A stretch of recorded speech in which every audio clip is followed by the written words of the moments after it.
এটা হচ্ছে তনজিমে আহলে সুন্নাত ওয়াল জামাতের পরিচালনায় বিশ্বনবীর জন্মদিবস পালন করা হচ্ছে চাঁচল মহকুমা ব্যাপী।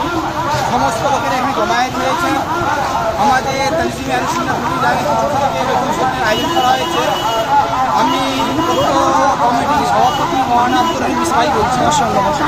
আর এখান থেকে যাওয়ার পরে ফাতিহা হবে, মিলাদ মাহফিল হবে, দোয়া হবে। জমায়েত আপনাদের কোথায় হয়? জমায়েত আমাদের নুরি জামে মসজিদ প্রাঙ্গণ। কার পরিচালনায়? এটা তনজিমে আহলে সুন্নাত ওয়াল জামাত নুরি জামে মসজিদ। জমায়েত হয়ে আপনারা কোথায় কি করেন আজকে? আজকে আমরা চাঁচল মহকুমা ব্যাপী সমস্ত সুন্নি মুসলমানেরা একত্রিত হয়েছি নুরি জামে মসজিদ প্রাঙ্গণে। এবং চাঁচল শহরটা পরিক্রমা করে আবার পুনরায় ফিরে যাবে নুরি জামে মসজিদে। সেখানে মিলাদ মাহফিল হবে, শিরনি বিতরণ হবে।